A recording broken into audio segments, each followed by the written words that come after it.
Hello guys, welcome to another video. In this video we're going to be taking a look at another piece of AV equipment, and this is the Pioneer CLD-79 Elite Laserdisc player.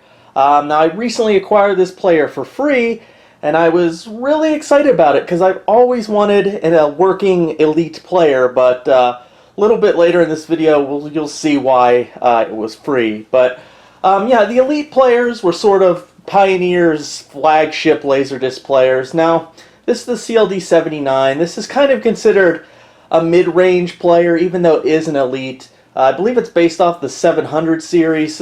It's not a bad player, but it's not like the greatest. It's probably better than any of the players I have. I have a 505, and then I have an industrial player and storage unit, and then I have the 909, which is the combo DVD player. And usually what they say, even though the 909 I think is a really good player, actually I think the 505's a good mid-range player too. The 909 is that combo DVD player, and a lot of times you'll see people say you really want if you're just playing Laserdisc, you're really better off with a machine that's really just playing Laserdiscs rather than a combo player. But yeah, I wanted in the Elite Club for a while now.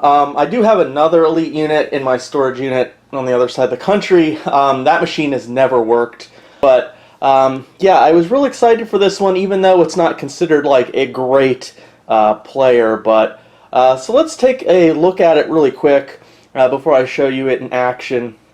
I really like this front here. It's got kind of this piano black finish, very nice. A lot of times when I see these kind of players in thrifts, they'll be kind of scratched up and scuffed up. But this one, like the face on this player is really nice. I really like how it looks. Of course, this plays compact discs as well as laser discs.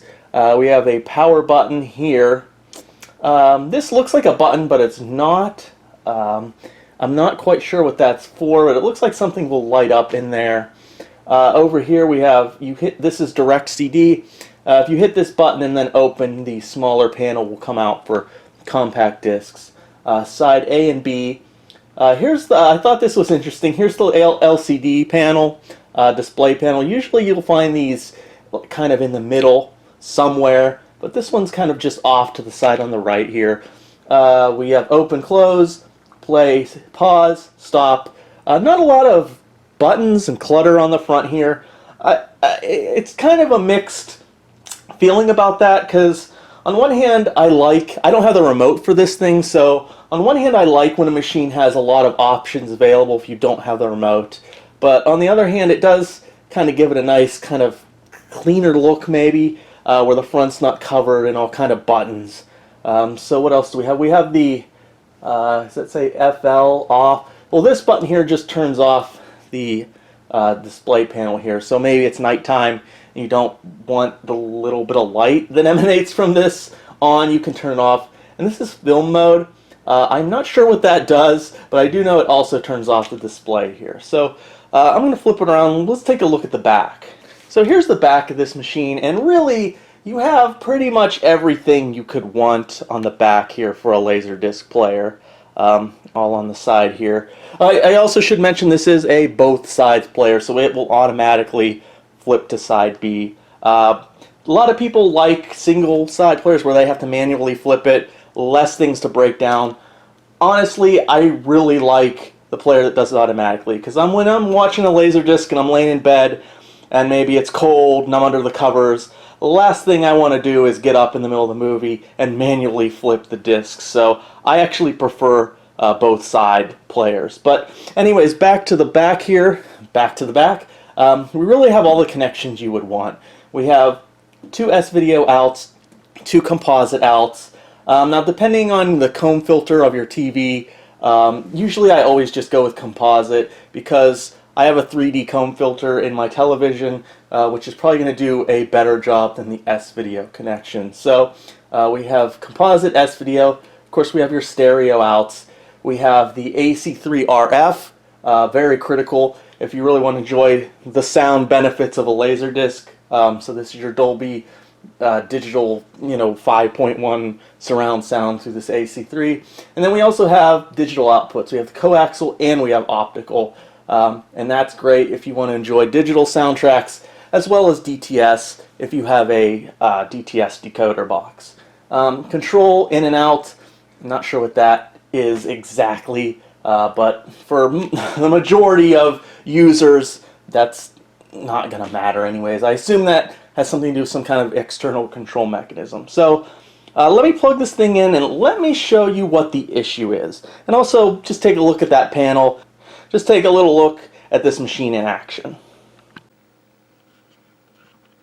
Alright, so here we go. We have it plugged in and got the TV on back there. So the thing about this too, this player that's interesting is we have the little red standby light for the power, but actually a lot of times I found it interesting because when you hit that, the light actually goes out. Usually you'll have some kind of like a green LED power light when you hit the power, but this one there's no LED. It's just the standby light just goes off.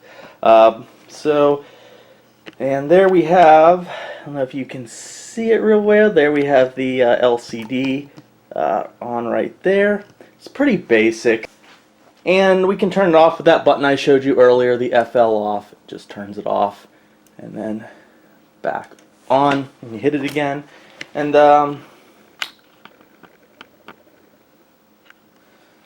there we go. Opens up. Obviously closes.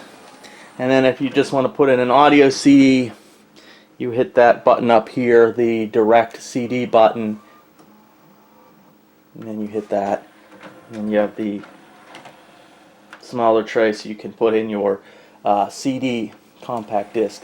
Now another thing I don't like about this player is the screen that comes up on the TV. It's black. It's completely black. So usually it will be blue, so you at least know you're getting a signal to the TV.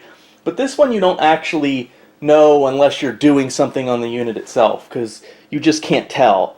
Basically every other like VCR or Betamax or anything, even other Laserdisc players and DVD players, they'll display something on the screen, or it will be blue. Usually it'll be blue and it will say like the name of the company or something. But this one, it's just completely black. So you have no idea unless you actually do something like, hit the open button. So I'm going to put in a movie here, and we'll go with the same theme as we did with my last video on that Super VHS player. So we're going to be taking a look again at Iron Eagle, this time on Laserdisc. And yes, I do enjoy this movie. So let's take a look at this movie on Laserdisc, and I'll show you why I got this player for free. Obviously there's something wrong with it, so we'll start with side 2, I think. So it takes a minute. Wow, that was extra loud. That was a weird sound. But there we go. And I don't know if you can see right away, but there is the problem. So yeah, if you look... Alright, so I've muted it here so you can hear me a little better, but if you see on the left side of the screen, there are these strange sort of lines that go down the image there. I have no idea what's causing that. It happens on every disc, whether it be CLV or CAV. It doesn't matter if it's side A or B. Doesn't matter if it's outputting S-video or composite. Those lines are there, and I have no idea what's causing them. I've put the question to the Laserdisc fan Facebook group. There's a lot of people there that are very knowledgeable about Laserdisc players, and nobody has ever seen this issue before. So basically no one has any idea what's causing it or how to fix it. My knowledge on repairing Laserdisc players is extremely limited. I opened it up, I looked for anything weird that looked out of place. Nothing did. The laser itself travels the track fine. I cleaned the laser itself. I thought maybe there's something on the laser. That had no effect. So basically, I have no clue what is causing this issue.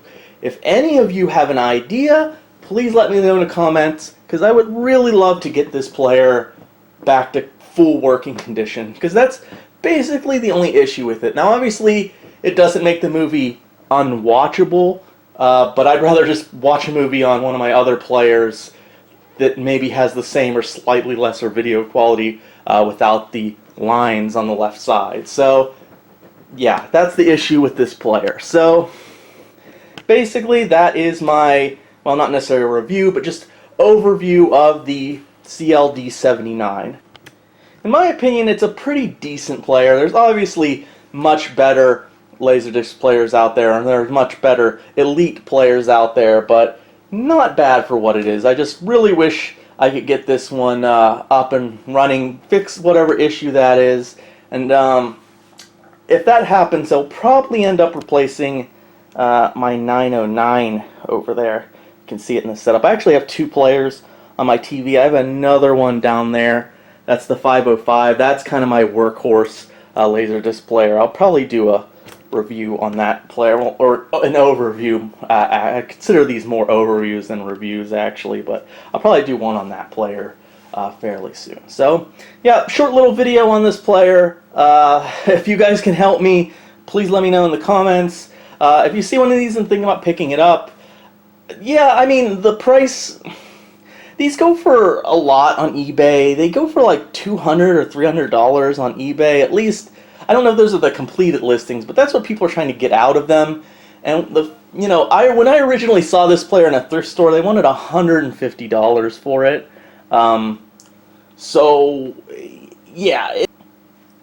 A lot of comments on this specific player too is that a lot of people say they've had a lot of issues with the player, a lot of like mechanical problems.